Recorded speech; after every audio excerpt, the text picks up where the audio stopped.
Bonjour à toutes et à tous et bienvenue sur Info du Japon. Alors, dans cette vidéo, on va voir un corbeau absolument épatant, absolument étonnant. Et évidemment, il fallait que ça se passe au Japon. Bah ça tombe bien, c'est la thématique de la chaîne.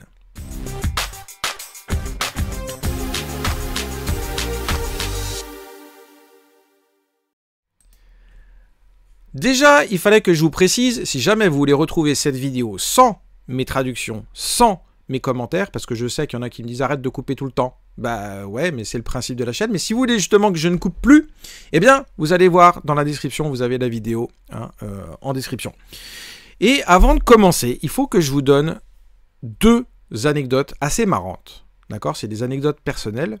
Mais il y a de cela peut-être 15 ans, je regardais la télé au Japon et dans une de ces nombreuses émissions, à la fois émissions culturelles intéressantes avec plein de choses à apprendre et puis moitié variété, on y découvrait un petit peu toutes les spécificités des oiseaux. Voilà, tout ce dont les oiseaux étaient capables et notamment dans ces oiseaux, il y avait évidemment les corbeaux. Les corbeaux font partie de ces oiseaux les plus intelligents.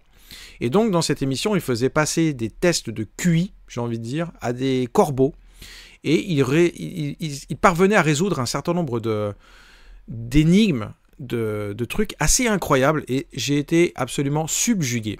Et puis à partir de là, je me suis mis à observer moi-même les corbeaux. Et j'ai été témoin, alors que pendant l'émission, je me disais, mais non, c'est pas possible. Les corbeaux sont pas capables de faire des trucs comme ça. Et j'ai été témoin, moi, 2 fois, de choses absolument admirables. Et notamment une. Dans l'émission, il nous expliquait que les corbeaux aimaient bien les noix, les noisettes, les noix, etc. Mais qu'ils n'étaient pas capables avec leur bec de les casser, ces noix. Et donc, ce qu'ils faisaient, c'est qu'ils prenaient les noix dans leur bec, et ils se mettaient sur des fils électriques au-dessus des routes, et ils lâchaient les noix sur les routes en attendant que les voitures écrasent ces noix, pour ensuite récupérer le contenu et de le manger. Au début, j'étais un peu dubitatif, sauf qu'un jour, à Châtillon, en région parisienne, comme quoi il n'y a pas des corbeaux japonais qui font ça, j'ai été témoin de ça, je me balade dans la rue, et sur un fil électrique, je vois un corbeau avec une noix dans la bouche. Et je me suis dit, je vais l'observer pour voir si c'est vraiment le truc.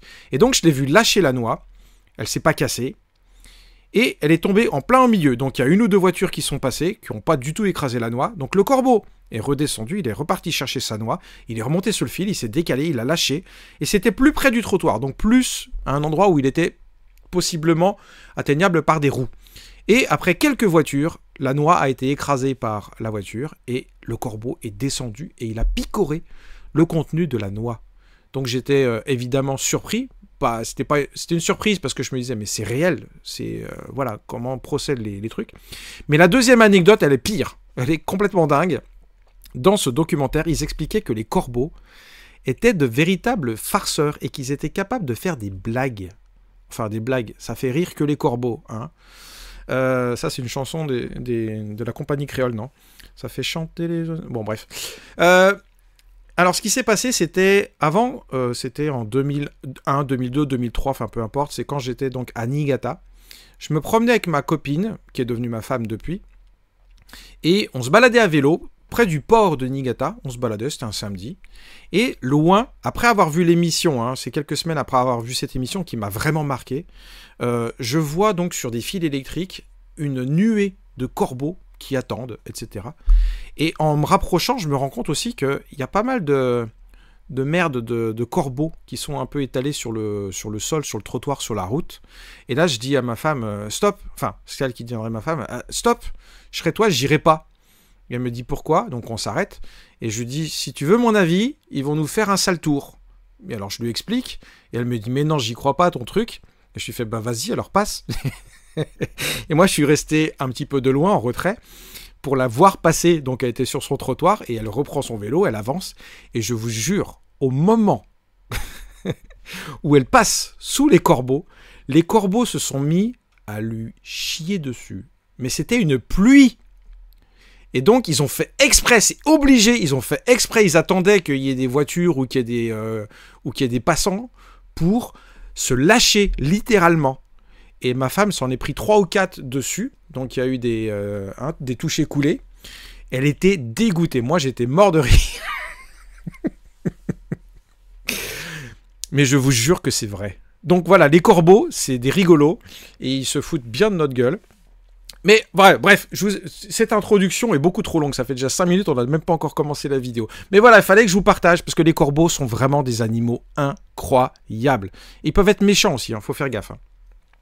Il y a beaucoup de faits divers, parce que les corbeaux japonais sont énormes, et il y a beaucoup de faits divers où les corbeaux viennent te piquer en fait ta bouffe alors que tu es en train de manger un truc, et ça peut être assez dangereux. Voilà, allez, on regarde ce petit documentaire, on va voir de quoi, cette fois-ci, les corbeaux sont capables. 北海道の小樽水族館で目撃されたのは1000万回以上再生されたカラスの姿。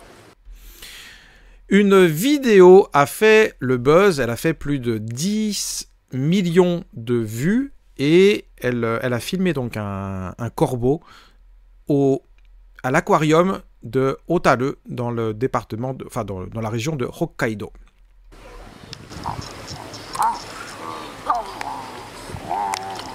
Et là on voit la vidéo en question. Hein. 大反響となっているわけはこの後の行動にあります。 Mais ce qui a fait réellement le buzz, c'est le comportement de ce corbeau à partir de maintenant. カメラの方へぴょんぴょんと近づいてくると Il se dirige en faisant des bonds tout joyeux. Pion, pion, pion, pion, c'est sauter joyeusement là comme ça. Pion, pion. Et il a fixé la caméra. 一度こちらをじっと見て Ouais, il fixe la caméra. Alors, elle a dit jitto mite. Miru, c'est mite, miru, c'est regarder. Et jitto, c'est regarder comme ça, là, vous voyez. Avec attention. うなり声を上げながら謎の動き。そして Alors, il pousse des cris et il fait des gestes étranges. Enfin, des gestes... Ouais, c'est ça. またこちらを見て Et puis, il nous regarde encore. まるで何かを訴えているような姿に撮影者は SNS でこう助けを求めました。 Le corbeau avait clairement l'air de vouloir exprimer quelque chose. Et donc, celui qui a filmé la vidéo a demandé de l'aide sur les réseaux sociaux. なんかカラスに話しかけられたんですが、カラス語わかる人いませんか？ En fait, il y a un corbeau là qui est venu m'adresser la parole, mais je comprends rien. Est-ce que quelqu'un parlerait le corbeau? Karasugo. Là où il est marqué. Karasu, c'est le corbeau. Il est temps que je vous le dise d'ailleurs. Karasu. C'est le corbeau. Et quand vous rajoutez ce petit kanji là que l'on prononce go, dans ce cas-là, eh bien ça veut dire le corbeau. La langue de corbeau. Donc vous pouvez le mettre à plein de trucs. Hein. Par exemple, si vous voulez dire l'italien, ce sera italiago. Si vous voulez dire le japonais, ce sera nihongo. Si vous voulez dire le français, ce sera furansego. Voilà. Donc dès que vous mettez go, c'est la langue de quelque chose. するとネット上でさまざまな憶測が飛び交う事態に。 Et alors, sur les réseaux sociaux, il n'a pas fallu beaucoup de temps pour que les gens y aillent de leurs petites spéculations. Donc, okusoku, c'est les spéculations, c'est les théories, c'est voilà, c'est ça. 仲間だと思って話しかけられてる。 Il te parle parce qu'il croit que c'était son pote. 求愛っぽく感じる。 Kyuai poku kanjiru. Alors là, c'est intéressant. Vous voyez ces deux kanji, kyuai. Kyuai, ça c'est le kanji de nécessité, d'avoir besoin, rechercher. Et puis ça c'est l'amour, ai, d'accord? Vous le voyez souvent sur les tatous des footballeurs. C'est un peu ringard, mais bon. Donc kyuai, c'est rechercher l'amour. Hein? Donc ça peut être deux choses. On a l'impression qu'il te drague. Voilà, c'est ce qu'il est en train de dire. On a l'impression qu'il te drague, non? Mais dans le cas des animaux, c'est ce qu'on appelle comment ça s'appelle? C'est la parade amoureuse, d'accord? Donc, on a l'impression qu'il fait une parade amoureuse. Donc, en gros, il est en train de te draguer. 世間話しているのかな？ Seken Banashi, c'est les ragots de quartier, hein, les ragots de voisinage. Et il est peut-être en train de te raconter sa life dans le tiécar. Donc les corbeaux, est-ce qu'ils ont des ragots à se raconter entre eux, les corbeaux? J'en sais rien, mais en tout cas, c'est une des réponses sur les réseaux sociaux. 話しかけられた本人には何と聞こえたのでしょうか。 Et celui qui a filmé, comment lui a-t-il ressenti le comportement de ce corbeau? Donc ils ont été lui poser la question. おそらく餌をくれたと思います。Tout ça pour ça. Et là, donc on entend qu'il est au téléphone, hein, le monsieur, mais il répond à mon avis, au soraku, hein, je pense que il m'a demandé à bouffer. Et ça au coulet. Alors là, ça c'est un ordre. Et ça c'est la nourriture pour animaux. Ça peut être aussi les appâts si vous faites de la pêche ou si vous allez à la chasse. Et ça. Mais sinon c'est la nourriture pour animaux. Hein, et ça. Et ça au coulet, c'est-à-dire donne-moi de la bouffe. Hein, en gros c'est ça. このエリアで観光客向けにトドとかアザラシにあげるための魚を売ってるんですよ。Parce que dans cette zone qui est très touristique, il y a un endroit qui vend des petits poissons que l'on va donner ensuite aux otaries ou alors aux phoques. D'accord. それを見てカラスが自分にもくれって言ってるのかなっていう感じはしますね。Et moi j'ai pensé sur le coup que bah, le corbeau il a été témoin de tout ça et que lui aussi il réclame sa part de poissons. Parce que c'est vrai que si là on voit que dans les bassins il y a des lions de mer et il y a certainement des phoques, on les a pas encore vus, mais voilà, on leur balance des petits poissons et puis le corbeau il veut sa part. カラスがいた場所に行ってみると、 Nous nous sommes rendus sur les lieux où se trouvait le corbeau. 海沿いに作られたトドの展示エリアでした。 Et effectivement, nous y avons trouvé le bassin des otaries, en bord de mer, construit en bord de mer, front de mer. 本当にカラスはトドの餌が欲しいと言っていたのでしょうか。 Mais ce corbeau voulait-il vraiment exprimer son souhait d'avoir de la nourriture pour Todo, donc c'est les lions de mer? 目撃では動物言語学の専門家を取材。 Nous avons mené l'enquête et posé la question à un spécialiste du langage animalier. Alors on voit qu'il est à l'université, la prestigieuse université de Tokyo, et qu'il s'appelle Suzuki. Alors que va-t-il nous dire ce jeune chercheur? カラス語の意外な答えが明らかになりました。 Et on va en apprendre beaucoup plus sur le langage des corbeaux. なんて言ってるっていうよりは、カラスがそのトドという動物の鳴き真似をしているところです。En réalité, plus que quelque chose qui voudrait exprimer, qui voudrait dire, le corbeau, là, est en réalité en train d'imiter le cri du... comment ça s'appelle? De l'otarie. Et alors déjà, rien que ça, c'est étonnant. Mais là, je vais vous expliquer un petit peu, c'est assez marrant. Alors, Todo, c'est l'otarie, c'est le lion de mer.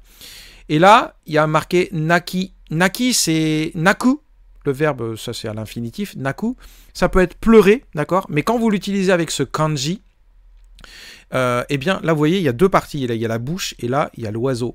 Et en réalité, quand vous mettez les deux, c'est Naku. Et ça veut dire, c'est les cris d'animaux, ok? Les cris d'animaux. Et puis là, il y a Mané. Mané... Quand vous le mettez avec un autre mot, en général, c'est quand vous voulez imiter quelque chose, d'accord? Donc, nakimane, c'est imiter les cris d'animaux, ok?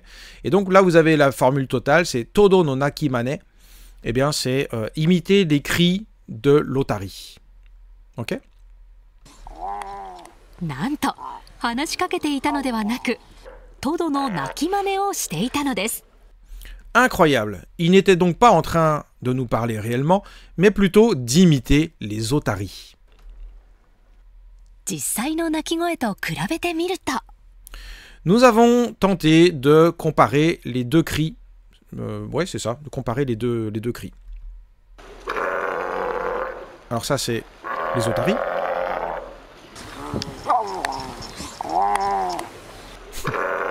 Les otaries. Et après, on entend le corbeau.